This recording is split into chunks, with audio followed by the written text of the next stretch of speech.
Bonjour, je suis Sophie, la créatrice des patrons de couture de la marque Les Patrons, des patrons uniquement masculins. Donc aujourd'hui, je viens vous présenter le tuto d'assemblage d'un des derniers patrons qui est sorti, la chemisette Ernesto. Donc nous allons la coudre ensemble. Ernesto est un patron de chemisette col cubain. Vous avez le choix entre plusieurs options, donc deux sortes de col cubain. Donc vous en avez un très pointu comme ici avec un côté un petit peu rétro et vous en avez un peu plus classique comme ici. Vous avez aussi le choix entre deux dos différents, un dos classique sans pli et vous avez également le choix avec un dos avec un pli d'aisance centrale, un pli rond, pour avoir un côté un peu plus loose, un peu plus ample. Vous avez également le choix entre deux formats de poche, une petite classique ou une poche oversize un peu plus grande. Vous pouvez bien évidemment le mettre que d'un seul côté, ne pas mettre du tout de poche ou mettre les deux côtés comme dans ce modèle là où j'ai choisi de mettre deux poches oversize. Le patron Ernesto est gradé du XS au 3XL.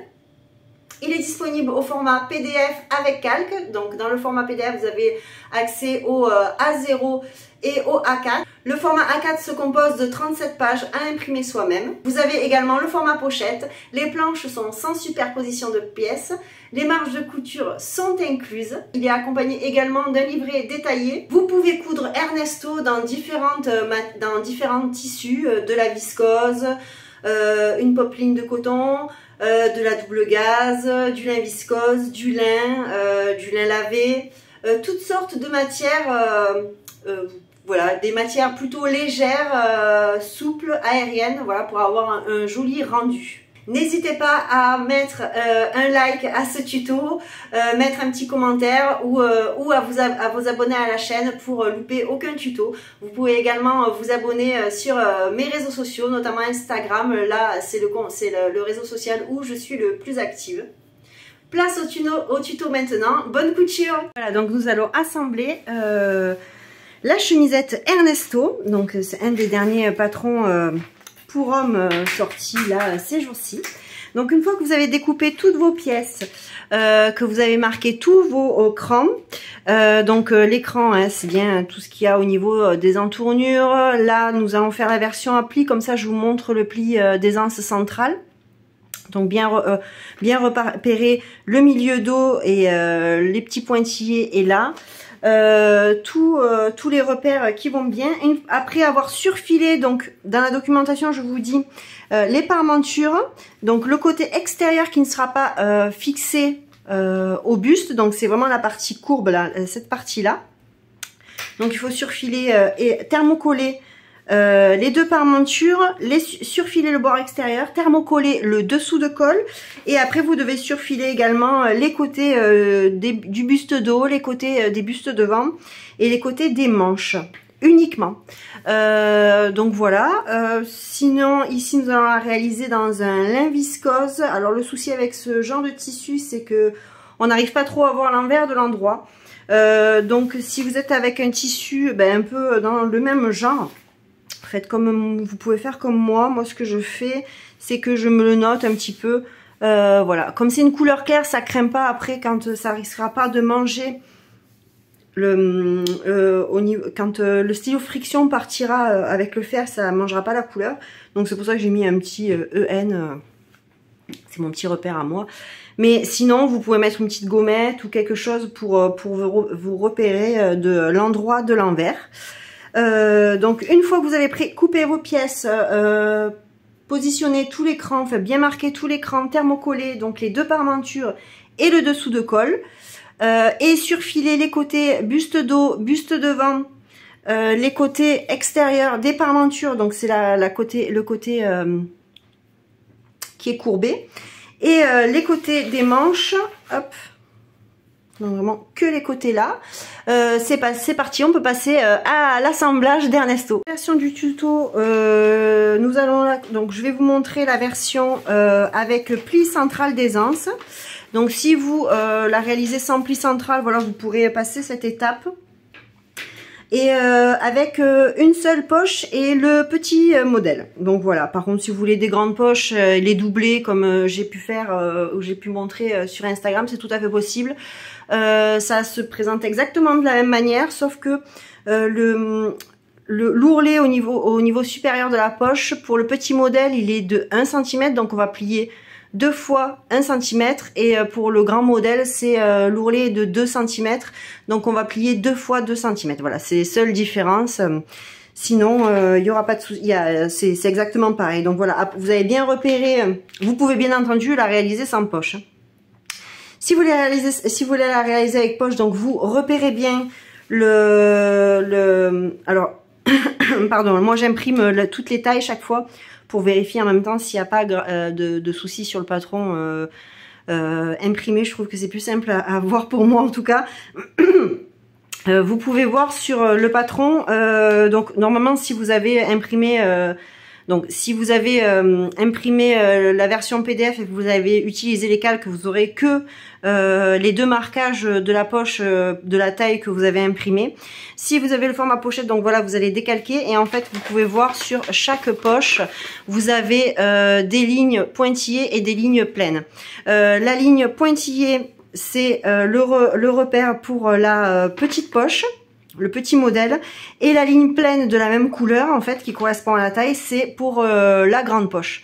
Donc une fois que vous avez pardon, marqué vos repères, on va passer à la préparation de la poche pour pouvoir ensuite la plaquer sur le buste ou les bustes devant, selon si vous en mettez une ou deux.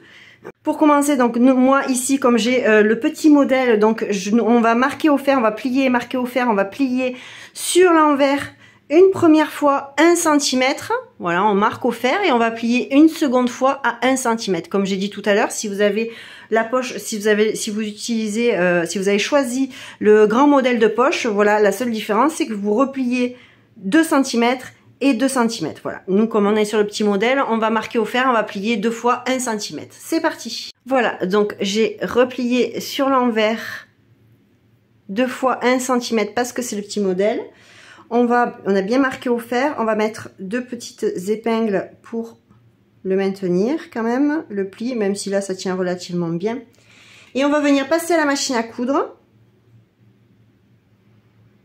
Et on va réaliser une piqûre plate à environ 2 mm du bord, tout le long comme ça. On n'oublie pas bien le point d'arrêt au début et à la fin. C'est parti. Là, on a cousu sur le bord, sur l'envers. Donc là, c'est l'endroit de la poche. Donc maintenant, ce que l'on va venir faire, surtout si on a un tissu qui s'effiloche beaucoup, vous voyez, si là, ce lin viscose là, il s'effiloche beaucoup, on va venir surfiler tout le tour, donc les côtés et le bas, pour bien maintenir la chose, pour pas avoir de mauvaises surprises dans l'avenir. Voilà, donc je suis venue surfiler tout le tour, donc on arrête les petits fils. Moi, ce que je fais, c'est que je coupe et je tire un petit fil, du coup, ça fait un petit nœud. Et maintenant, nous allons venir finir de préparer la poche. Donc, on va venir replier et marquer au fer 1 cm sur chaque côté et sur le bas. Une fois qu'on a fini de préparer sa poche, voilà, on est venu replier les 1 cm tout le tour. On va prendre, alors si vous bon après vous pouvez la mettre où vous voulez, mais généralement, si on fait une seule poche, on la pose,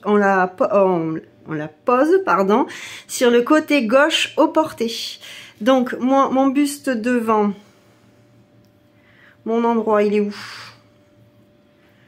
Normalement, je l'ai noté. Mon endroit, il est là. Il y a mon petit marquage. Donc, au porté, il va être comme ceci. Donc, c'est bien mon côté gauche puisqu'il va être ici. Donc, on va prendre celui-ci. Et c'est là, d'ailleurs, où j'avais mis mes marquages. Mes petits points, voilà, ici et ici. Et on va venir la positionner. Alors, vous remarquerez que je mets que les 2 points d'en haut. Vous pouvez mettre les 4, je mets sur le patron de toute façon il y a les 4, mais généralement je mets que les 2. Alors vous voyez mon lin viscose bouge beaucoup, du coup elle est pas très, on dirait qu'elle est pas très symétrique. Ma poche, voilà. Et alors moi je vais donner ma petite astuce, ce que vous pouvez faire. Ouais, il a beaucoup bougé parce que... Ce que vous pouvez faire, si vous faites comme moi, vous mettez que les 2 points du haut. Hop. Et vous faites en sorte, vous vérifiez bien que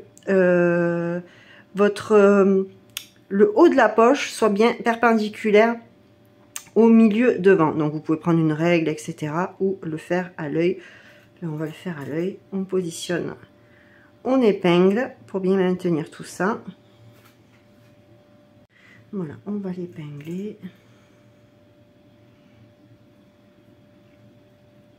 Voilà, c'est qu'il a un peu bougé.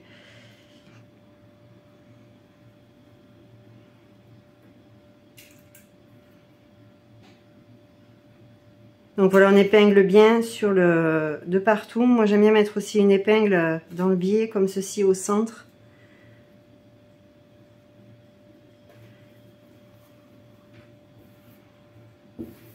Alors je me la mets bien en face pour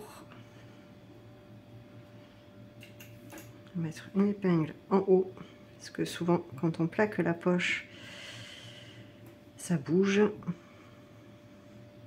Après, de toute façon, sur ce genre de tissu là, ça c'est comme la double gaze, etc. Ça bouge beaucoup. C'est faire quelque chose de très... Après, c'est les matières qui veulent ça. Hein. Ce sont des matières...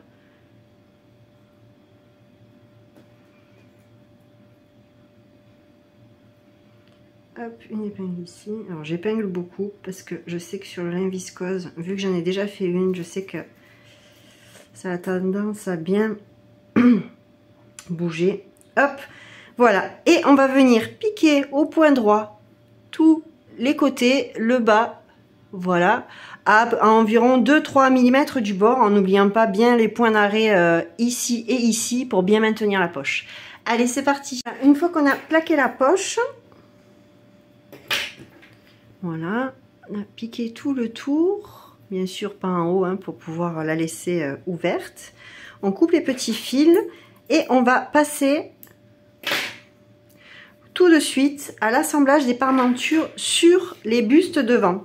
Comme ça, nos bustes devant seront prêts et on n'aura plus qu'à on les mettra de côté et on les récupérera quand au moment de l'assemblage au buste dos. Donc, ce qu'on fait, c'est qu'on prend nos deux. Alors c'est bien, voilà, quand on a un tissu comme ceci où on n'arrive pas trop à voir l'envers de l'endroit, même si on a noté qu'on s'est trouvé des... Là, bien sûr, il faudra passer un bon petit coup de fer. Hein. Ce que j'étais en train de dire, voilà, c'est comme... même si on s'est mis des repères, des gommettes ou des petits repères, voilà. Ce qui est bien, c'est de travailler en symétrie, donc les deux pièces en même temps. Comme ça, vous êtes sûr de ne pas vous tromper et de ne pas faire de côté gauche, de côté droit, etc. Donc, le mieux que je vous conseille de faire, c'est de positionner voilà, vos deux bustes face à vous, l'endroit vers vous, comme ceci. Et on va venir positionner l'endroit des parmentures. Donc, les parmentures et les bustes devant vont se retrouver positionnés endroit contre endroit, comme ceci. Et on va venir épingler. Sur les parmentures, pardon, et le buste devant, il y a vraiment un cran qu'il ne faut pas oublier. Voilà, c'est sur le buste devant, c'est le cran col. Et sur les parmentures, c'est celui-ci, donc qui correspond à votre taille.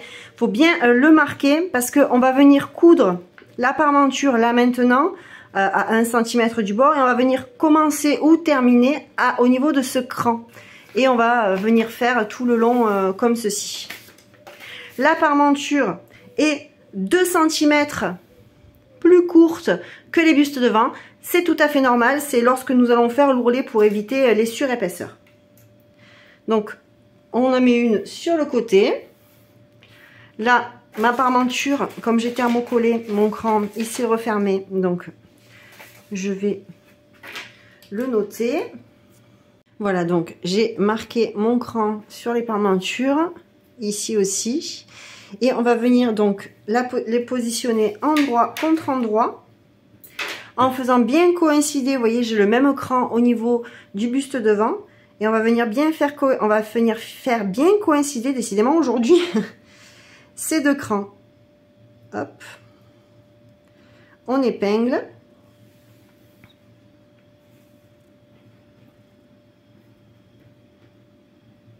Et on va bien les positionner bord à bord, comme ceci, et on va venir épingler tout le long. Voilà, donc j'ai épinglé la première. Ce que vous pouvez faire également, c'est mettre une petite épingle en haut au niveau de l'épaule pour bien maintenir la parmenture, pour pas qu'elle bouge.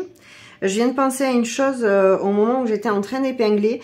Donc la parmenture est 2 cm plus courte donc, que le buste devant, donc c'est tout à fait normal.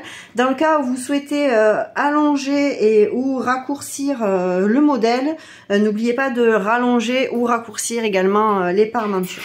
Et on va, tant qu'à faire, on va faire la même chose de l'autre côté.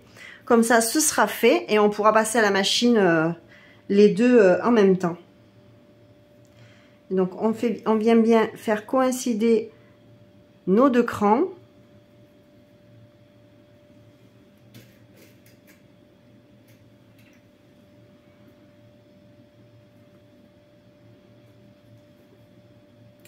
On va maintenir à l'épaule parce que c'est vrai que ce tissu bouge beaucoup.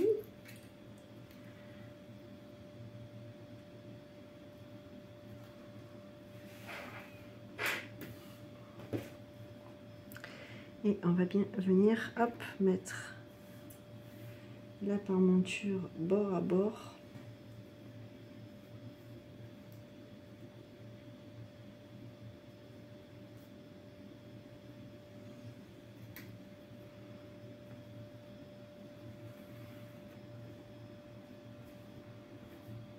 Alors, je suis désolée pour la lumière, aujourd'hui je ne sais pas ce qui se passe. Il ferait vraiment gris, pas beau.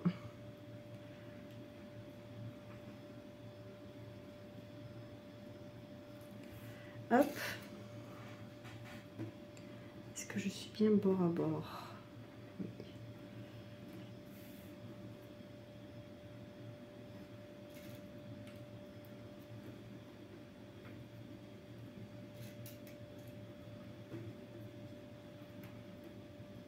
Voilà. Et donc on va venir assembler donc les 2 parmentures. Donc sur les deux, on va faire la même chose sur les deux. On va venir piquer à 1 cm du bord, donc du bas, tout le long, comme ça, ceci. On fait bien l'angle, donc on laisse l'aiguille plantée et on fait un angle à 80, enfin on tourne l'ouvrage à 90 degrés et après on remet on rebaisse le pied presseur et on va venir coudre pareil là à 1 cm du bord et on s'arrête bien au niveau du cran. Et on fait un point d'arrêt. Et on fait ceci des 2 côtés. Allez, c'est parti. Voilà, une fois qu'on a cousu, hop, donc vous voyez, on sait bien commencer ou arrêter au niveau du cran, sur le haut, au niveau de l'encolure. Hop, une couture, on fait l'angle et on coud jusqu'au bout. Là, avant de retourner et de mettre la parmenture dans sa position définitive, ce que nous allons faire... Alors, je sais, ça fait toujours un peu peur. On respire un bon coup. Ça va bien se passer. Voilà. Hop. Vous voyez, au niveau du cran, en fait, on va le prendre dans l'autre sens. Au niveau du cran, on va venir cranter jusqu'au bout sans couper la couture. Donc là, je fais attention parce qu'il est pénible, ce tissu. Il bouge beaucoup. Donc, je vais remettre mon épingle pour pas couper de travers. Et donc on va venir, regardez, je vous montre, on va venir cranter, donc on continue notre cran jusqu'à à peu près 1 mm de la couture que l'on vient de faire. Vous voyez, hop. On fait ça des 2 côtés, bien évidemment. Et en fait, ça va nous faire un petit décroché qui va ressortir. Et c'est là où, par la suite, on pourra fixer le col. Hop, donc je remets une épingle pour pas que ça bouge. C'est vrai que quand on a des tissus un peu qui veulent se faire la malle. Et donc là, pareil, hop, je me mets bien devant la caméra, on coupe, on prolonge notre cran, hop, voilà. Et là, soit vous dégarnissez à ce niveau-là, si vous avez un... Le téléphone a du mal. Si vous avez un tissu qui est pas trop épais, vous pouvez essayer de retourner, de faire l'angle sans dégarnir. Donc je vais vous montrer. Moi je pense que je vais être obligée de le faire parce qu'il est un peu épais, mine de rien. Donc ce que vous faites une première fois, vous repliez comme ceci et vous repliez ici aussi. Vous voyez, comme ceci. On passe le pouce à l'intérieur, on maintient bien entre les deux doigts et on retourne. Hop. Voilà, on peut pousser. Alors, j'ai jamais rien pour pousser, donc je fais attention avec les petits ciseaux parce que ça peut vite se percer. Vous voyez, et là, ça va vous faire le décroché qui vient ici comme ceci. Donc ça, c'est parfait. Et vous voyez, mais là, je vais dégarnir un peu parce que vous voyez, ça fait une boule qui est un peu, qui est pas terrible. Donc du coup, je vais venir quand même dégarnir. Alors ce que je vais faire, c'est que je pense que je vais dégarnir la partie thermocollante parce que comme il s'effiloche beaucoup. Ce que je vais venir faire, c'est que je vais dégarnir uniquement la partie qui est thermocollée. Donc on va juste enlever. J'ai peur, hein, je vous avoue, là, j'ai peur de mal couper. Hop. Parce qu'un coup de ciseau est vite arrivé. Et après, c'est foutu. Hop. On va couper un petit peu là aussi. Et on va voir ce que ça donne. Parce que moi, j'aime bien quand c'est des angles. Alors, cette technique-là, vous pouvez la réaliser uniquement sur les angles droits. Si vous avez un angle pointu comme pour le col en version pointue, vous pourrez pas la faire, mais sur les angles droits ça marche super bien et en plus ça permet de mieux ressortir, je trouve,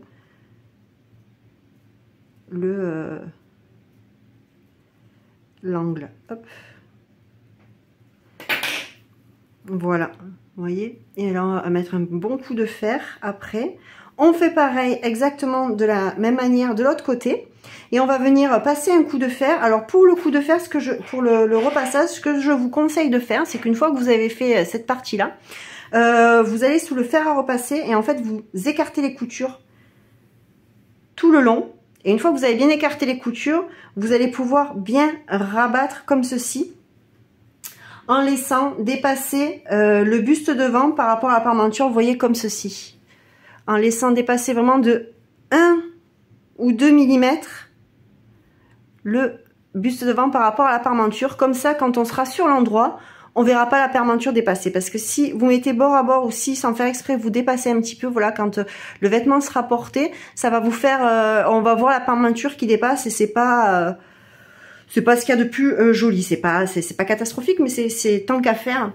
Et donc on fait pareil de l'autre côté. Donc je vais venir du coup dégarnir la partie thermocollée. Je vais venir en enlever un petit peu. Je préfère pas couper l'autre parce que comme il se disloque le tissu. Hop, on passe le pouce à l'intérieur si j'y arrive et on retourne en poussant. Hop. Là, ça c'est pas super bien mis, mais voilà, on repousse un petit peu plus. Je fais bien attention de mettre les ciseaux du côté de la partie thermocollée pour éviter sinon j'aurais déjà traversé. Hop, on fait bien ressortir le décroché qui va nous servir pour le col après et c'est parfait. Donc là on peut passer au repassage. C'est parti. Voilà, donc on est venu repasser. Donc vous voyez, je le fais. Hop, est-ce que ça fait un minute? Vraiment dépasser de pas beaucoup.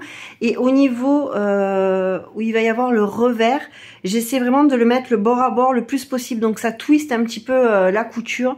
C'est pour, comme au porté, ça va être comme ceci. Pour pas que la parmenture, pour pas que l'inverse, pour pas que le buste devant se voit de trop. Donc ce que je fais, et ce qu'on fait généralement, voilà, là ça dépasse un petit peu tout le long et arriver à peu près à ce niveau là, un peu avant la courbe, vous voyez, j'essaie de me mettre bien devant la caméra, on le voit plus dépasser. C'est pour comme c'est un modèle où il y a le revers qui se positionne comme ceci pour éviter que ça se voit, que ça se remarque, pour que ce soit le plus joli possible. Donc du coup nos bustes devant sont prêts. Maintenant, on va les mettre de côté.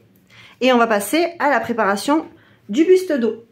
Donc dans cette version, je vous montre la version avec le pli d'aisance centrale.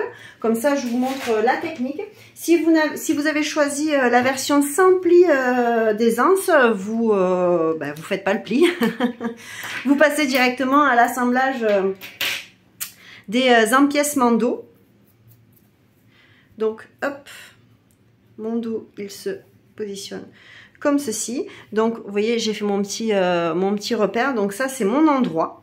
Donc nous avons un pli plat au milieu dos, en haut, au niveau du bas d'empiècement, qui va venir se mettre ici. Donc un pli plat, donc ça va être un pli qui va venir se réaliser comme ceci. Voilà la différence entre un pli creux, je ne sais pas si vous connaissez, c'est l'inverse en fait. Le pli creux, ça va être comme ceci. Là, nous avons un pli plat, donc il va se réaliser comme ceci. Donc, une fois que vous avez positionné, vous avez marqué bien vos crans. Donc, vous voyez, hop, là, ils sont tout petits parce que ça s'effiloche beaucoup. Et le pli central. Ce que l'on va venir faire, c'est que l'on va venir prendre ce cran, le cran le plus à l'extérieur, et on va venir le positionner sur le cran du milieu dos, par l'intérieur, donc on va le passer dessous. Et en fait, le pli, le marquage qui se situe, alors je vous montre sur le patron, ça sera plus simple pour visualiser. En fait, quand je parle du pli milieu dos, c'est vraiment ici. Et le pli le plus extérieur, c'est celui-ci. Et donc en fait, on va venir prendre notre tissu et on va venir ce pli-là, on va le passer dessous jusqu'à ce qu'il se retrouve, alors avec la feuille c'est pas compliqué, c'est compliqué, jusqu'à ce qu'il se retrouve comme ceci.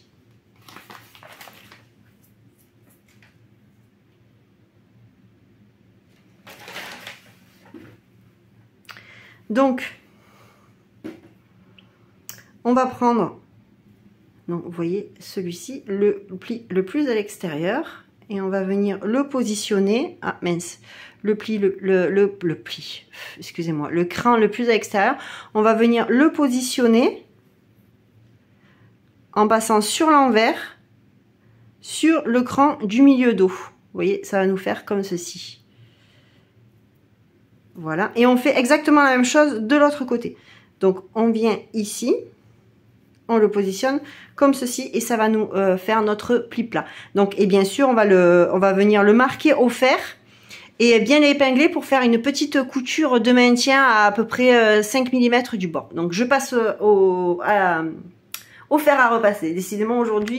Donc voilà, là j'ai fait le premier pli. Donc je me suis mis l'envers face à moi, donc là on est sur l'envers du tissu et on va venir prendre donc le cran le plus extérieur et on va venir le positionner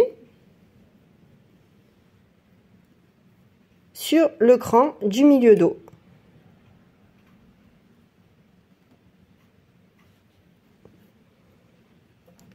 On fait en sorte que tout se positionne bien, on le met bien bord à bord et on maintient. Enfin, on marque bien au fer. Donc là, vous voyez, sur l'envers, ça nous fait un pli creux. Et sur l'endroit, ça va nous faire un pli plat. Donc là, je vais maintenir avec des épingles.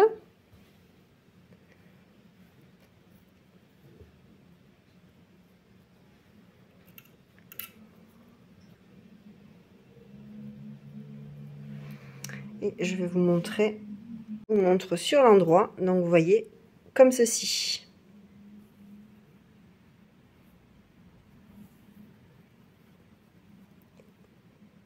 Vous voyez, notre tissu fait tic tic, comme sur le petit schéma, sur la documentation, vous avez la vue sur la tranche. Et là, on va venir réaliser une piqûre de maintien à environ 5 mm du bord. C'est parti. Voilà, hop, on a réalisé notre piqûre de maintien. Maintenant, on va venir assembler les empiècements dos. Donc les empiècements dos, pareil, on note bien l'écran et le milieu au niveau de l'encolure. Donc là j'ai les deux, hein. Donc vous voyez, je fais un petit cran sur les milieux au niveau de l'encolure. Sur les milieux, là, ça va nous aider à le positionner sur le buste dos. Le cran pour l'assemblage, hop, des manches. Et là, le cran pour l'assemblage du col. Hop. Donc une fois qu'on a fait ça, on peut les récupérer. Donc moi, comme je vous ai dit, je sais que mon endroit, vu que je dosse mon tissu, je plie mon tissu toujours l'endroit vers l'intérieur. Donc je sais que là, quand je vais ouvrir, il va y avoir l'endroit. Donc ce qu'on va faire dans un premier temps, on va assembler les empiècements au buste dos. En fait, on va prendre en sandwich le buste dos entre les deux empiècements. Donc, ce que l'on fait, c'est qu'on va prendre un premier empiècement. Voilà, on prend l'endroit face à nous. On va prendre un premier empiècement et on va le positionner endroit contre endroit sur la pièce buste dos. Donc, ce que je fais, c'est que je prends mon premier empiècement. Je sais que mon endroit, là, il est à l'intérieur parce que je le positionne toujours comme ça. Et on va venir le positionner comme ceci, la tête vers en bas, au niveau du buste dos. On épingle les extrémités.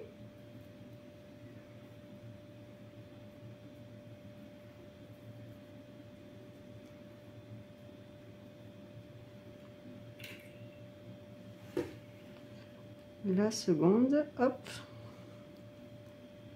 On va épingler le centre, donc notre cran milieu dos et notre cran milieu dos ici. Hop.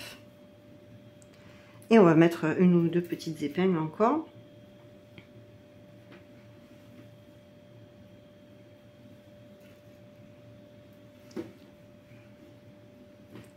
Pareil ici.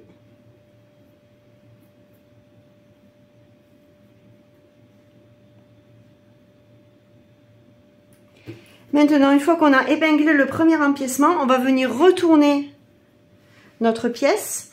Donc, on la met l'envers face à nous. Donc, vous voyez là, si vous voyez un pli creux, c'est parce que c'est sur l'envers. Et on va venir positionner endroit de l'empiècement sur l'envers du buste dos. Donc là, c'est mon endroit. Là, c'est mon endroit d'empiècement. Là, c'est mon envers de buste dos. Et on va venir le positionner comme ceci. Et on réépingle. Voilà, moi, je réutilise les mêmes épingles. Donc, hop, pareil, on commence par les extrémités.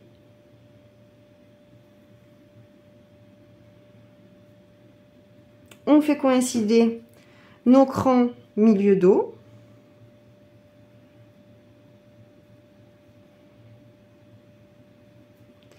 Voilà, et on positionne le reste. Et là, on va pouvoir un peu plus épingler si on le souhaite. Surtout si on a un tissu qui bouge un peu. Il vaut mieux bien quand même le maintenir. Hop.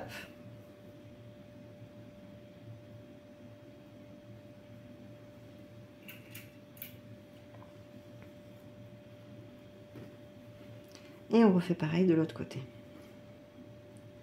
Voilà, comme ça notre pièce buste dos se retrouve prise en sandwich entre les deux empiècements. Et les deux empiècements sont tournés l'endroit contre le buste dos. Un de chaque côté. Ah, ça s'est enlevé.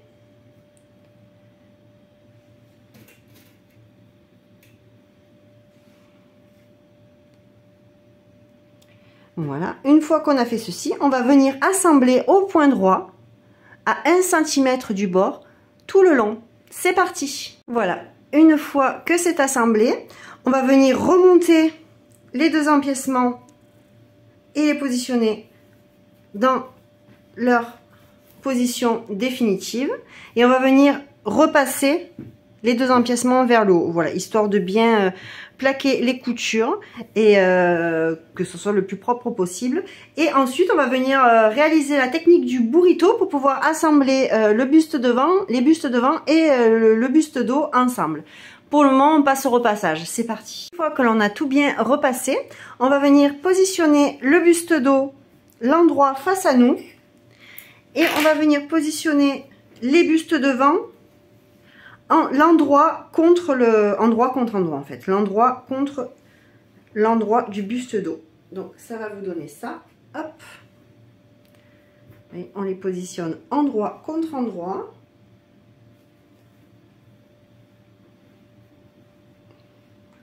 comme ceci. Et on va venir épingler les épaules, la parmenture, donc bien tout ensemble. Vous voyez, il bouge beaucoup. On va venir épingler.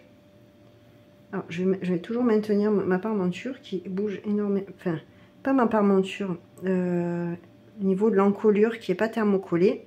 Alors, on peut venir épingler, voilà, la parmenture au niveau de l'épaule pour bien que ça tienne. Et ce que l'on va faire, c'est qu'on va venir épingler l'épaule d'un seul empiècement. Donc, on n'en récupère qu'un seul. Et on va venir les positionner endroit contre endroit. Donc, on épingle bien la parmenture dans l'ordre, la parmenture, le buste devant et le buste dos. Voilà. On commence toujours par les extrémités.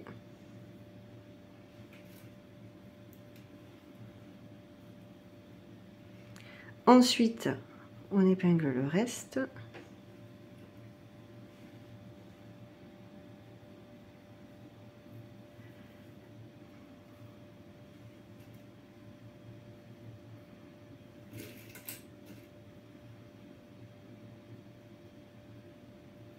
Voilà, comme ceci. Donc vous voyez, on a le deuxième empiècement qui est en bas. Vous pouvez même le descendre. Voilà, et on va faire la même chose pour l'autre épaule. Hop. Donc, bien maintenir tout ceci. On va les maintenir ensemble déjà, le buste devant et la parmenture. Et on va venir, voilà, comme pour l'autre côté.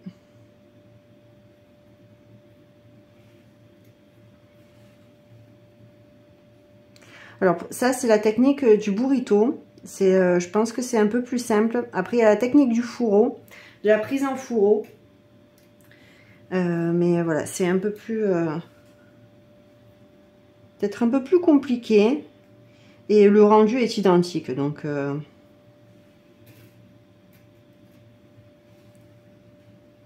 hop. Voilà. Une fois qu'on a ceci, vous voyez, on a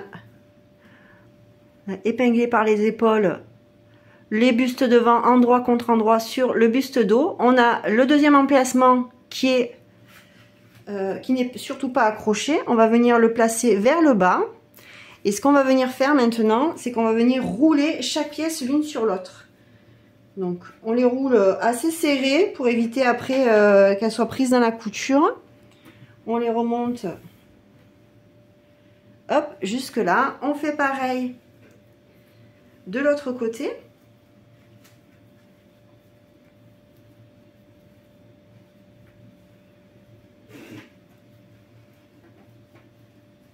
Hop, et on va faire pareil pour le buste dos.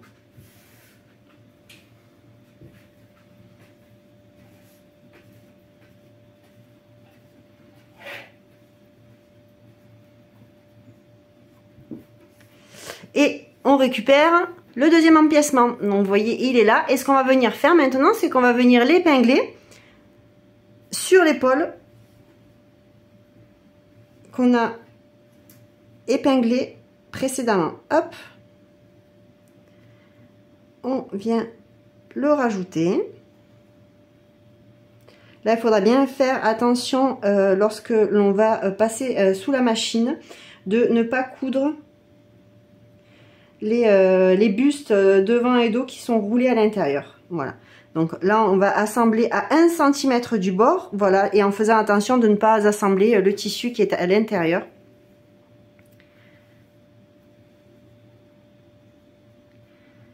On repositionne nos épingles.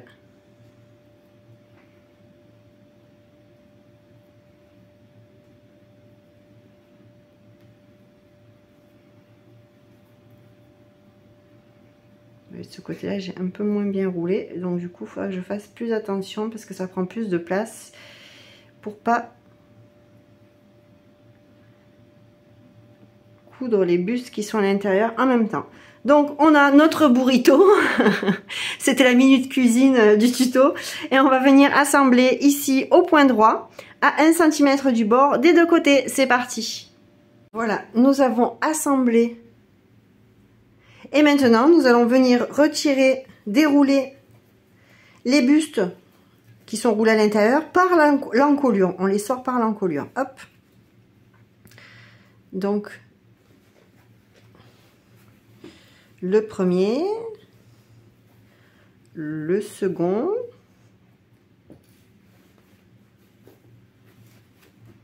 et hop, et le dernier. On enlève l'épingle et mais alors c'est pas défait celui-ci. Voilà, on le met hop sur l'endroit pour voir le résultat. Et donc nous avons nos bustes devant et nos bustes dos assemblés ensemble. Donc là ce que l'on va venir faire, c'est qu'on va venir plaquer au fer. On va venir bien repasser au niveau des empiècements là. Et on viendra assembler les manches. C'est parti. Donc on a bien repassé nos empiècements. Voilà, je vous montre sur l'envers aussi. Donc vous voyez le buste. Donc la parmenture est prise dans la couture avec les empiècements. Donc maintenant ce que nous allons faire, c'est que nous allons déplier notre ouvrage comme ceci. Et on va venir assembler les manches. Donc, hop, on le déplie bien. Et on va venir prendre la première manche. Hein. Hop, donc là, c'est mon endroit parce que j'ai mon petit marquage. Là, c'est notre endroit. On positionne la pièce ouverte, l'endroit face à nous. Et on va venir positionner la manche endroit contre endroit au niveau de l'entournure. Donc, on regarde bien nos crans. Donc là, j'ai 2 crans. Donc, ça indique le dos. Là, c'est mon endroit, donc si je la positionne endroit contre endroit, mon dos, il est là-bas de la manche et mon dos est ici. Donc, on va commencer par ce côté-là. Hop, donc on la positionne, on la met dans l'autre sens. Hop, pour que vous y voyez mieux. Vous voyez, là, on a notre entournure et on va positionner notre manche endroit contre endroit. Voilà, donc comme c'est 2 courbes inversées, ça peut être un peu compliqué. On peut avoir l'impression qu'il y a de l'embut. Mais pas du tout, surtout selon les tissus que vous utilisez, mais pas du tout. Et on va bien commencer déjà par positionner le cran d'épaule qui se situe ici. Alors avec ce tissu, c'est beaucoup effiloché quand même. Donc on positionne le premier cran, on fait coïncider le premier cran et on épingle. Ensuite, nos crans dos, on va les faire positionner avec nos crans, les coïncider avec nos crans dos. Ah, ça c'est beaucoup effiloché. J'essaie de les retrouver parce que vous voyez sur ce genre, ils sont là apparemment. Ce genre de tissu, ça s'effiloche beaucoup et du coup on perd vite l'écran même en les... Oh, punaise. Je pense que c'est cela, on voit des coups de stylo. On va voir tout de suite, de toute façon si c'est pas ça, ça va pas correspondre. Ça a l'air d'être ça. Hop, ensuite, on fait l'autre cran aussi. Là, il est là, vous voyez, il commence à s'effilocher. Donc on va vite le positionner avec celui-ci.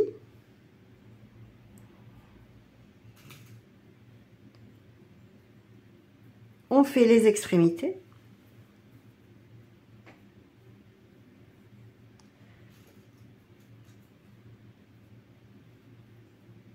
L'autre extrémité.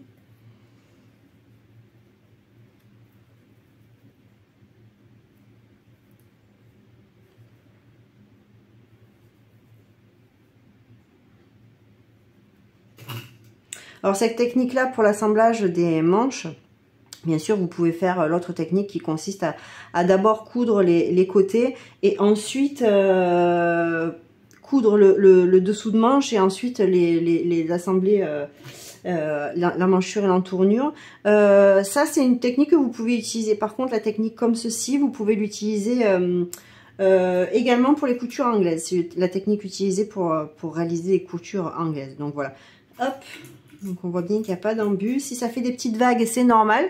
C'est parce que ce sont deux courbes inversées. Il suffit juste que vous voyez, là on peut avoir l'impression qu'il y a de l'embut, mais en fait si vous positionnez votre doigt à 1 cm du bord, donc là où il va y avoir la ligne de piqûre, vous sentez qu'il n'y a pas de pli, qu'il n'y a pas de surplus de tissu, donc il n'y a pas d'embut. Et là, hop, pareil. Donc voilà, hop. Donc pareil. Hop, on continue, les épingles.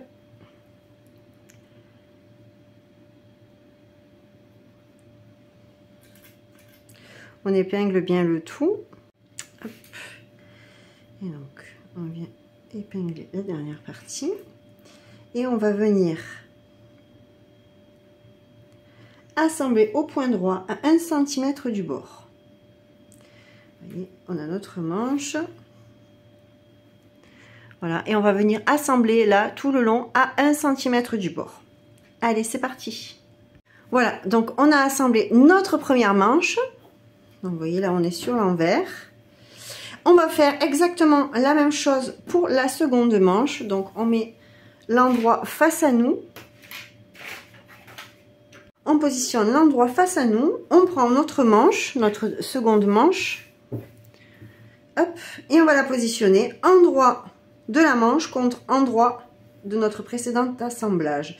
Donc mon endroit, je l'ai noté là, mon petit marquage. Hop, et on va venir d'abord, comme pour tout à l'heure, positionner nos crans. Donc, hop, on va commencer par le cran d'épaule. Ouais, faites attention vraiment avec ce genre de tissu qui s'effiloche beaucoup. Parce que l'écran, vous voyez, j'ai été obligée de repositionner l'écran là, j'avais cranté et en fait, ça s'est tellement effiloché que on ne les voit plus. Ensuite, on positionne le cran devant ou le cran dos, c'est comme vous souhaitez, dans le sens que vous souhaitez. On les fait coïncider, hop, on met une épingle. Vous inquiétez pas, après on va tout surjeter.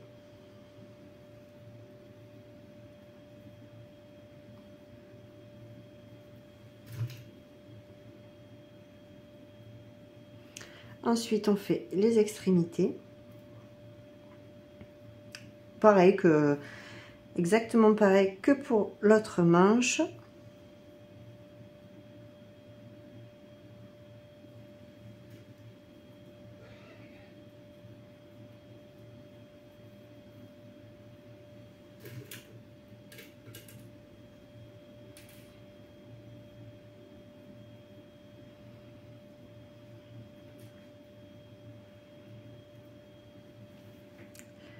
Ensuite, on fait là.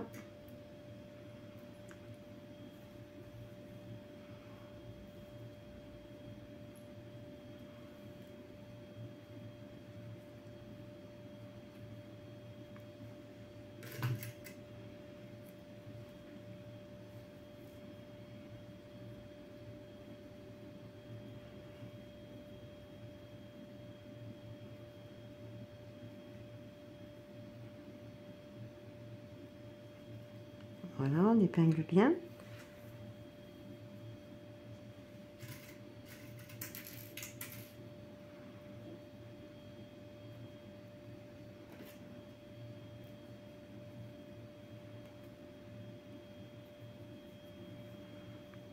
Ah ben, j'avais oublié de faire l'extrémité sur celui-ci. C'est pas grave, on va le faire maintenant. Et voilà, une fois qu'on a bien épinglé, on va venir assembler au point droit à 1 cm du bord. Et une fois qu'on a fini tout ça, on pourra surjeter tout le tour pour éviter que ça s'effiloche. Allez, pour le moment, on va assembler au point droit à 1 cm du bord notre manche avec notre assemblage buste dos, buste devant. C'est parti. Voilà, notre seconde manche pardon, est assemblée. Donc comme je vous ai dit, maintenant ce que l'on va venir faire, c'est qu'on va venir surjeter ensemble de tissu, voilà, tout le long. On va surjeter, voilà, en 4 fils, vu que c'est de l'assemblage. Et on va venir faire ça sur les 2 manches. Allez, c'est parti. Voilà, donc on a surjeté nos manches. Donc là, maintenant, on est tranquille. Et comme ça, sur les 2 côtés, l'autre côté aussi, vous pouvez voir. Et ce qu'on va venir faire maintenant, c'est qu'on va mettre la chemisette pliée endroit contre endroit. Donc on va la mettre sur l'envers. Vous voyez, comme ceci. On va bien la positionner.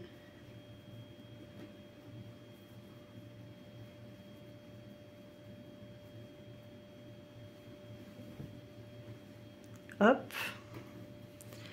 Pareil de l'autre côté. Et on va venir épingler. Donc voilà, elle est sur l'envers. Donc on va venir épingler ensemble le dessous de manche et chaque côté, de chaque côté pour pouvoir les assembler. Donc on commence par notre raccord de dessous de bras. Donc pour éviter les surépaisseurs, je conseille de mettre les coutures en quinconce, donc un d'un côté et un de l'autre. On met une épingle déjà sur le raccord. Je vois pas trop bien. Hop. Et on va épingler tout le long pour maintenir pour l'assemblage. Là, ce sont les côtés qu'on a déjà surjetés. Donc comme ça, après, on pourra repasser couture ouverte.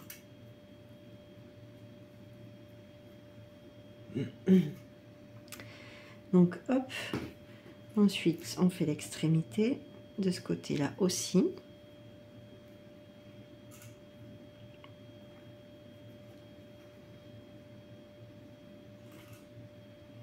Le milieu et après on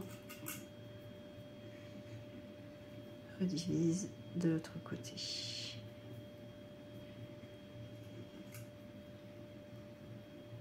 Hop, donc on a épinglé un côté. On va faire pareil de l'autre côté. Comme ça, on pourra passer sous la machine les 2 en même temps.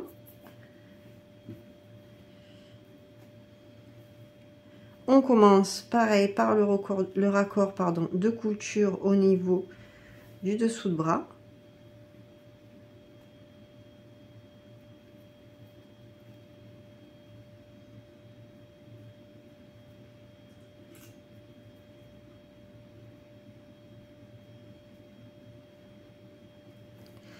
Ensuite, les extrémités.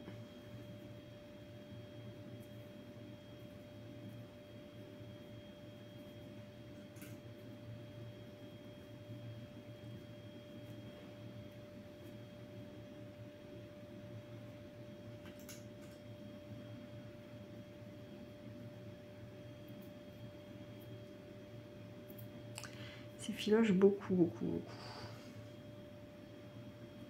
Hop, on fait ici aussi le dessous de bras, donc pareil, hein, l'extrémité.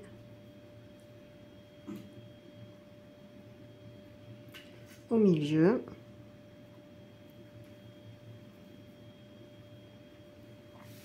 Et donc du coup, hop, ça nous donne ceci. Voilà, des 2 côtés. Et on va venir, voilà, assembler de chaque côté à 1 cm du bord, le dessous de manche et le côté d'une seule et même couture. Allez, c'est parti. Voilà, donc on a assemblé les côtés. Je suis venue ouvrir les coutures au fer, voilà, comme vous pouvez voir, pour que ce soit bien propre. Hop. Donc on a notre chemise qui est quasiment finie d'assembler. Ah, j'arrive pas à la remettre bien. Il nous manque uniquement le col et les ourlets. Bon, après les boutonnières et les boutons, mais on y est presque. Allez, maintenant on va s'attaquer au col. On se garde les ourlets pour la fin. Hop, on met ça de côté. Et alors, vous pourrez voir que dans le patron Ernesto, pour le col, le col est fait en 2 pièces. Donc, il y a un dessous de col et un dessus de col. Donc là, on va faire la version classique dans ce modèle-là. Mais la version pointue qui est rétro, ça semble exactement de la même manière. C'est vraiment juste la forme, le style qui change. Sinon, tout est l'assemblage est identique. Donc, vous avez du coup un dessous de col et un dessus de col. On thermocolle uniquement le dessous de col. Donc là, j'ai thermocollé ma pièce. On va venir repérer bien l'écran d'assemblage. Donc là, on est sur lui. Je vais le faire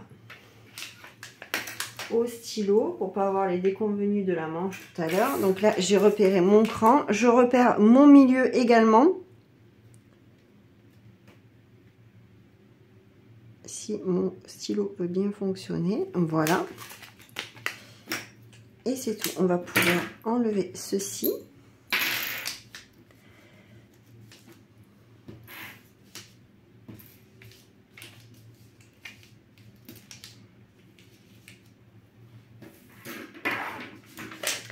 Donc là, on a un dessus de col. Le dessus de col est légèrement plus grand sur la partie haute. C'est pour que lorsque on va le retourner, il va rouler naturellement vers le dessous de col. Comme ça, il n'y aura pas le liseré, on verra pas le sillon, ou du moins le sillon de couture. Donc, mon endroit est à l'intérieur.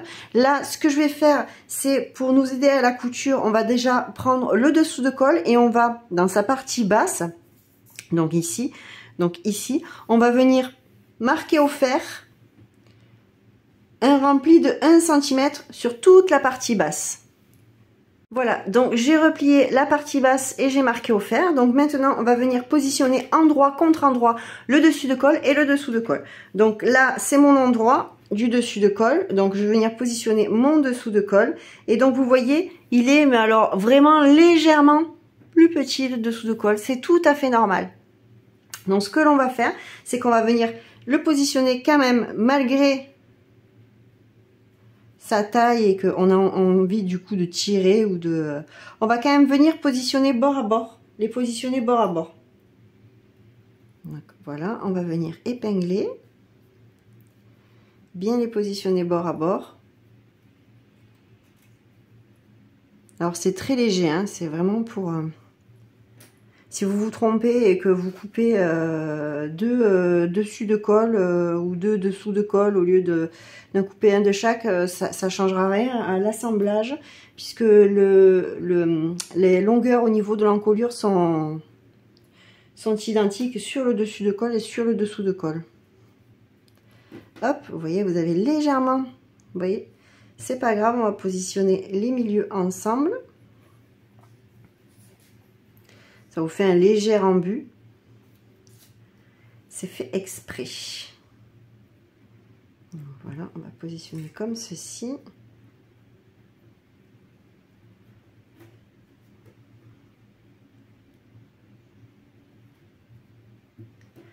Voilà, et on va...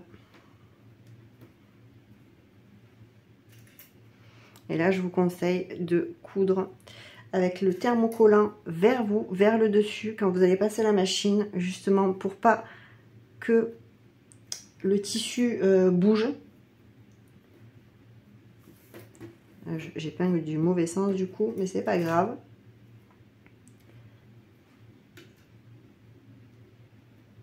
De ce côté-là, je vois mieux.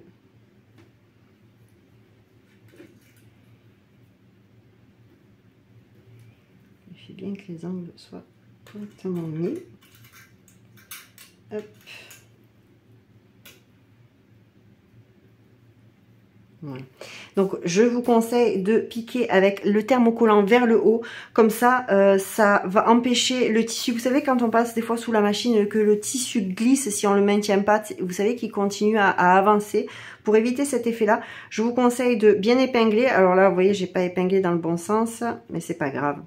Je vais me débrouiller et on va venir piquer, voilà, le thermocollant face à nous. On va venir vraiment piquer en prenant la marge de couture, le rempli qui a été plié au fer.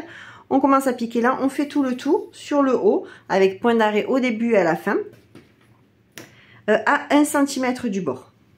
Voilà, on a assemblé en piquant tout autour.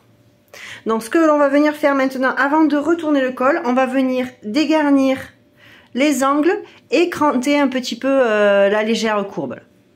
Alors sur ce col là, la courbe est très légère, mais sur le col pointu, voilà, il faut bien penser à cranter là tout le long, parce que la courbe est un peu plus prononcée. Donc voilà, on va dégarnir tout d'abord les angles. Voilà, sans couper la couture, hein, bien sûr. Hop.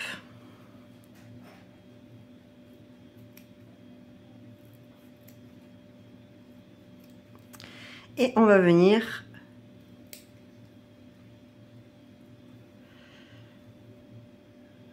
cranter à certains endroits. Donc voilà, celui-ci de modèle de col, il n'y a pas besoin de trop le faire. Pour le côté, pour le modèle un peu plus pointu, voilà, vous pouvez enlever des morceaux comme ça et faire un cran au milieu, juste un cran comme ceci. Voilà, pour bien dégager la courbe. Voilà.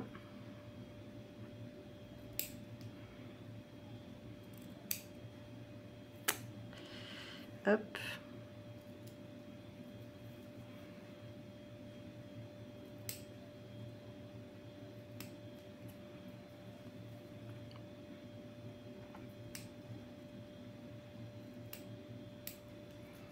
Voilà, comme ceci.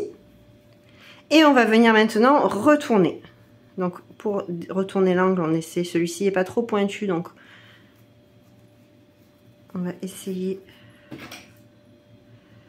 de le retourner au max. Ah, vous voyez, il faut aller du côté du thermocollant. Voilà, quand vous poussez, positionnez-vous plutôt du côté où il y a le thermocollant.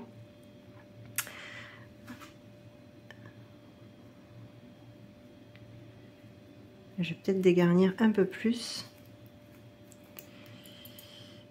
Voilà, sur le côté comme ceci, pour enlever de la matière. Alors il faut faire attention parce que si on enlève trop de matière, ça risque de casser. Je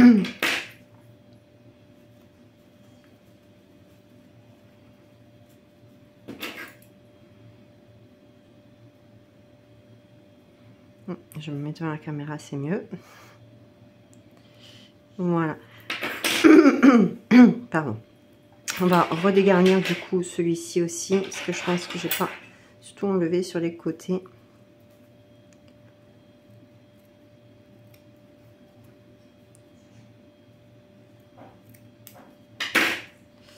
Et hop, on met bien le pouce à l'intérieur au max et on pousse comme ceci. Ah, flûte. Je vais essayer de prendre autre chose pour retourner. C'est vrai qu'un jour, il faudrait que j'investisse dans un petit outil. Il ne veut pas. Sauf que là, si j'enlève un peu trop, on va aller sur les côtés.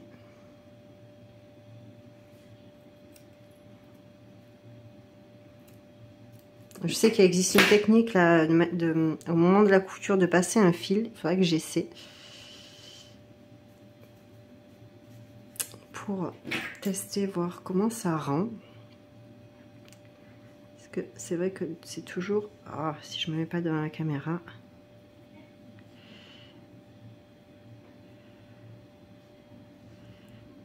Voilà, ça a l'air d'être mieux.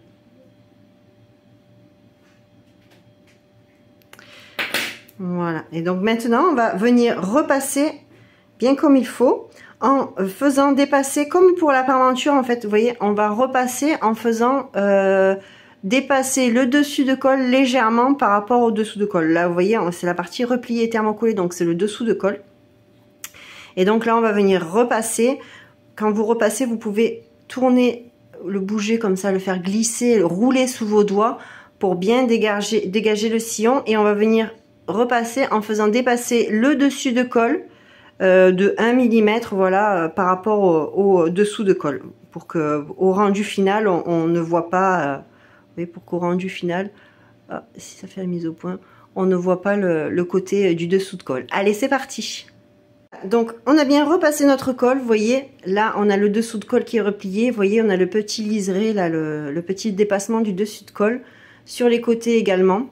Et comme ça, quand notre colle sera positionné à la fin sur l'encolure, ben là, on va le positionner sur l'encolure, on ne verra pas sur le rendu, vous voyez, ça va donner un rendu comme ça, comme ceci, on ne verra pas le dessous de colle dessus. Allez, c'est parti. Donc, du coup, on en est là. Maintenant, on va venir récupérer notre chemise.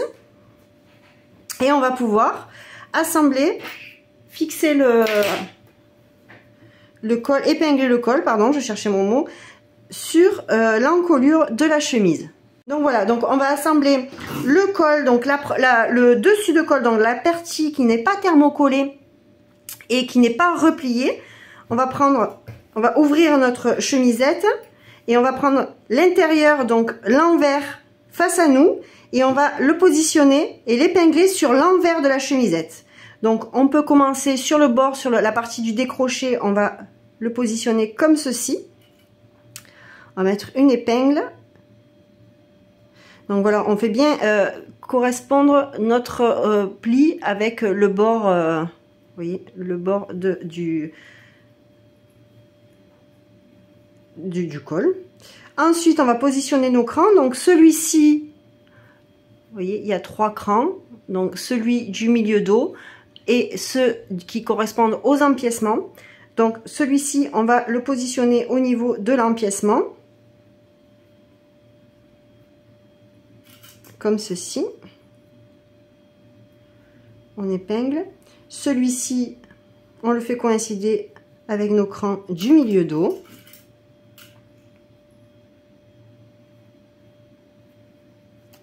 Et celui-ci avec notre cran sur le côté de l'empiècement.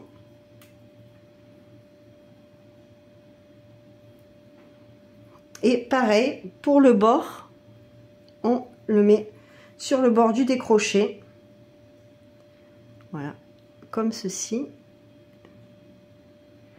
Et on met une épingle. Si ça dépasse un petit peu là, ce n'est pas grave. Bien, voilà, positionner pour que quand vous allez commencer à piquer, vous voyez, vous allez piquer là et en fait ça va vraiment faire le prolongement du retour de colle. Allez, ensuite on met des épingles, on repositionne tout bien, vous voyez, comme ceci.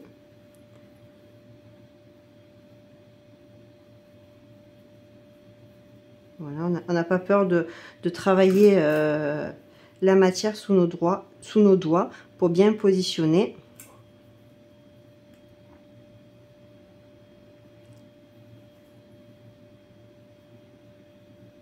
Hop. Et toujours pareil, hein, on passe le doigt à 1 cm du bord, donc c'est au niveau de la ligne de piqûre, pour tout bien positionner. Voilà. Voilà, pareil hein, que pour les manches, on a l'impression que ça fait de petites vagues, c'est normal, mais quand vous positionnez le doigt à 1 cm du bord, il n'y a pas de pli. Hop, ensuite, la parmenture qui, depuis tout à l'heure, bouge. Hop, il ne veut pas. De l'autre côté, est-ce que je l'ai bien coincé? Vous voyez, il a bougé. Là, il faut vraiment faire attention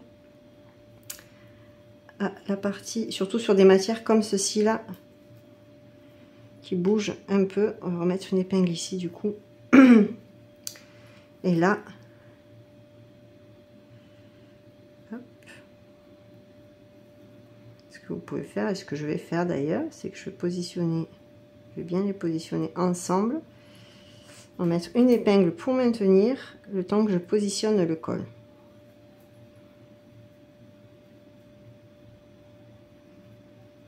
Voilà, là tout est parfait. On va remettre des épingles pour sécuriser, pour pas que ça bouge.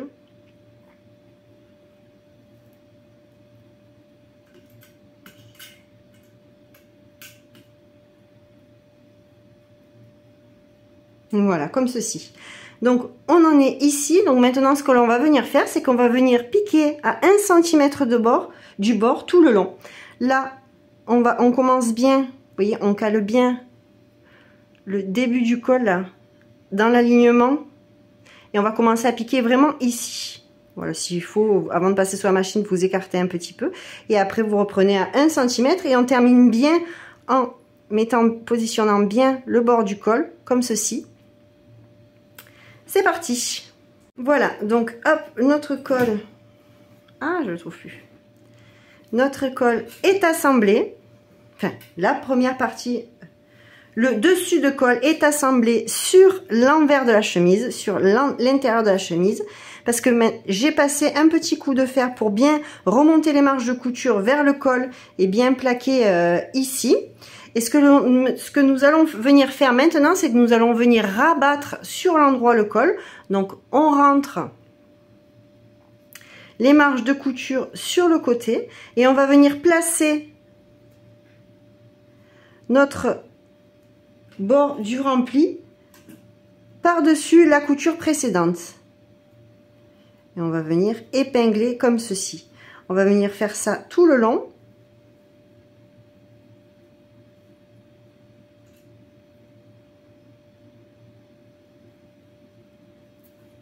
Alors vous voyez, alors j'épingle dans ce sens-là, exceptionnellement, parce que généralement on épingle toujours dans l'autre sens.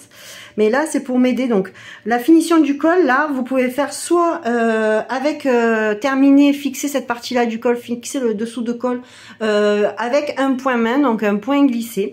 Ou si vous n'avez pas envie, si vous n'êtes pas adepte des points main, et que vous n'avez pas envie, tout simplement, vous pouvez réaliser une surpiqûre. Donc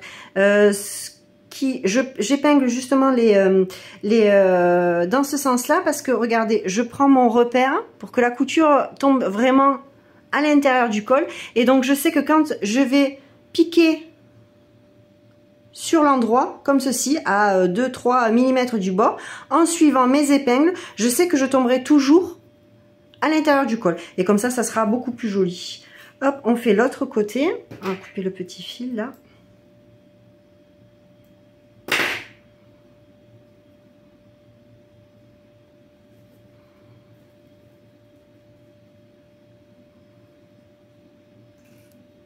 Je vais vous montrer également le point glissé si vous souhaitez réaliser la finition à la main. Vous voyez, là on est bien.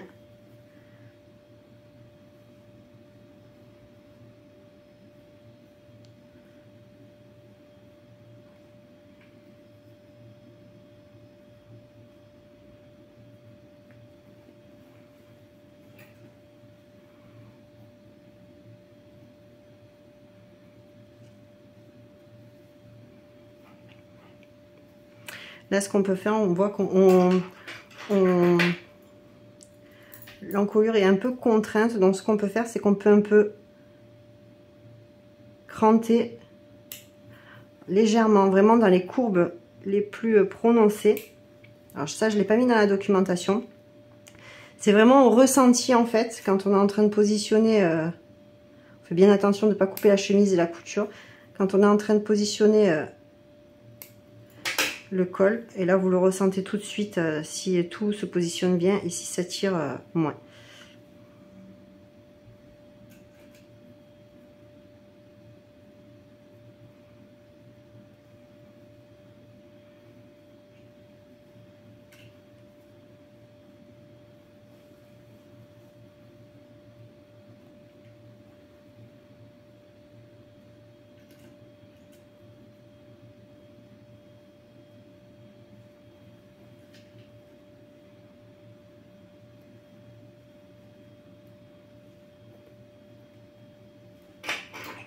Besoin que je crame. Non, c'est bon.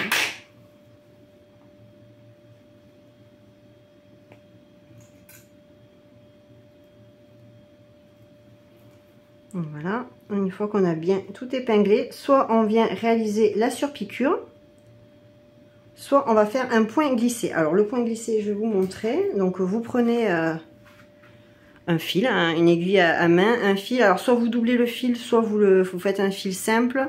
Moi, c'est vrai que j'ai l'habitude de coudre, mis à part pour les boutons, de coudre avec un fil simple. Je ne fais pas de nœud, je le fais au moment où je couds. Et donc, le point glissé, ça va vous donner ça. Donc, lui, on va bien le mettre. Donc, déjà, moi, comme j'ai pas fait de nœud, je vais venir faire le nœud maintenant.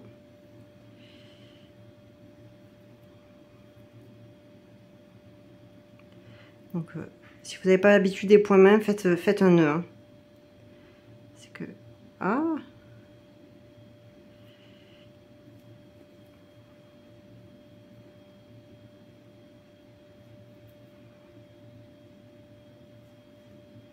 Très joli ce tissu, mais il est infernal.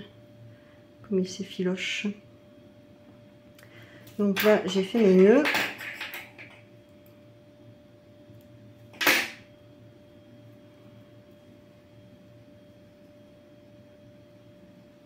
Donc voilà, une fois que vous avez fait votre nœud, etc.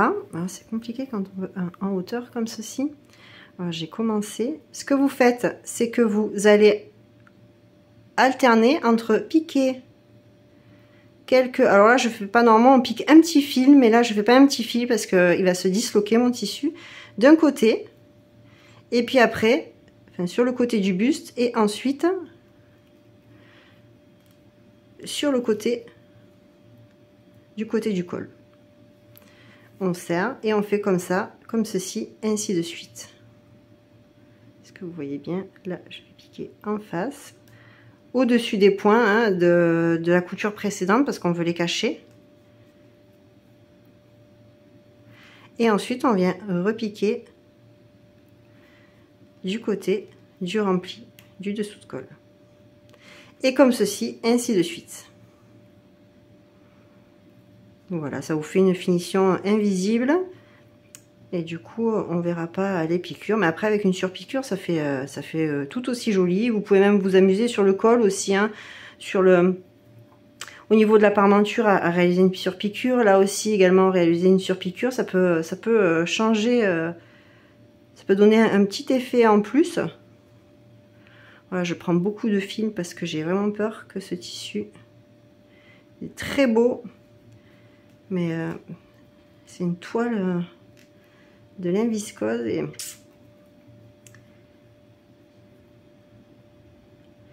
elle est très fragile. Et on va continuer comme ça tout le long du col.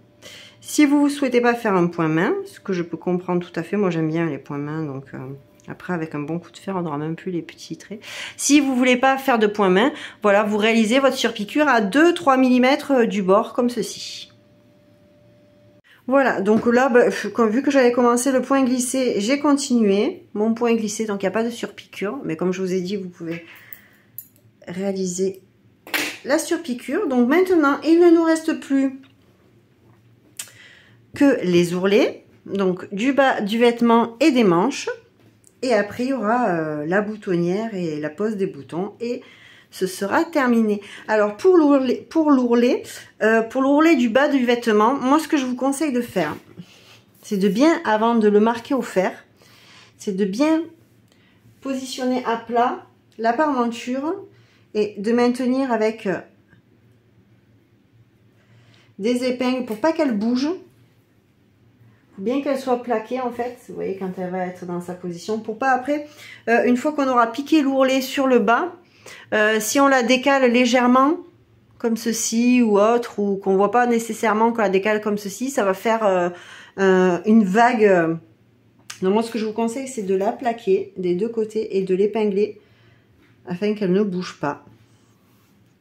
Et on va venir, alors l'ourlet c'est tout simple, on va venir, les ourlets sont de 1 cm, donc il est prévu en bas des manches et en bas du vêtement 2 cm. Donc nous allons faire un ourlet de 1 cm. On replie 2 fois sur l'envers de 1 cm. Hop, alors je finis de maintenir. Voilà, donc au niveau des parmentures, parce que on va replier, donc on va passer hein, sous le fer à repasser.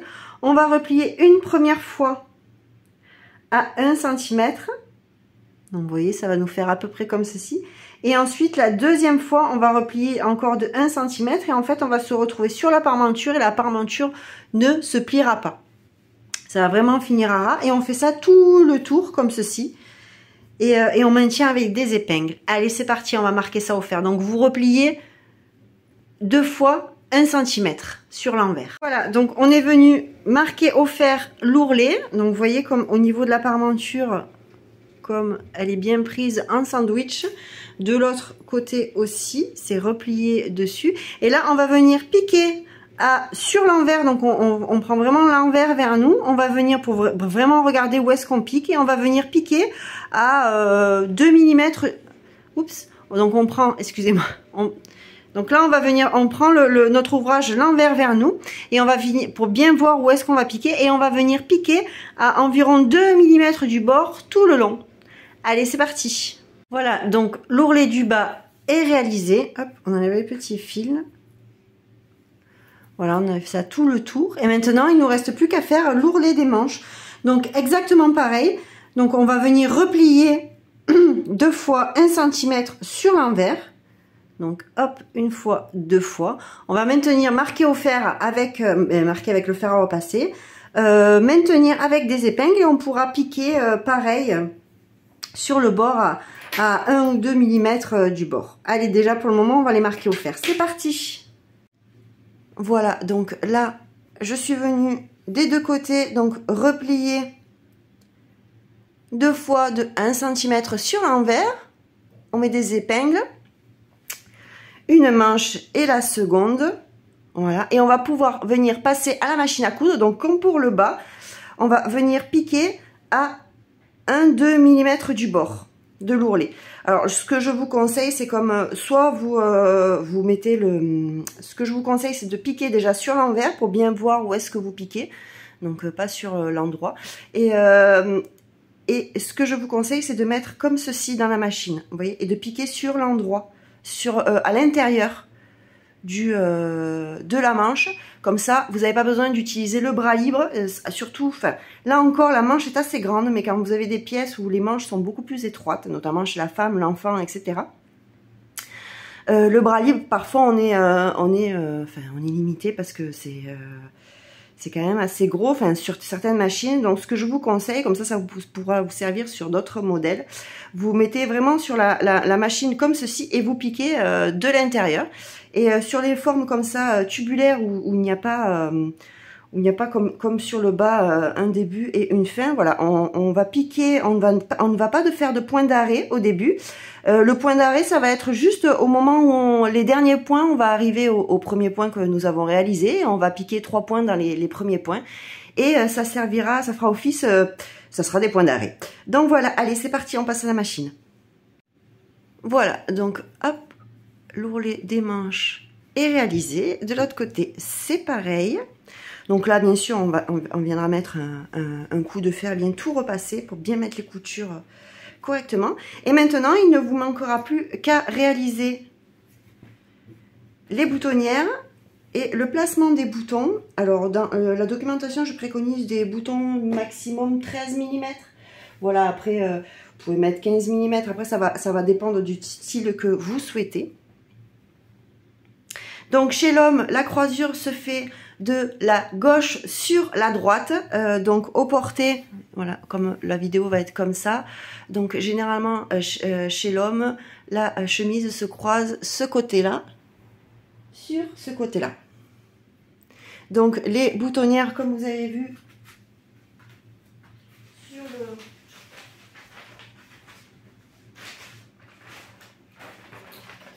les boutonnières, comme vous avez pu voir sur le patron, elles sont représentées par ces petits schémas de boutonnières.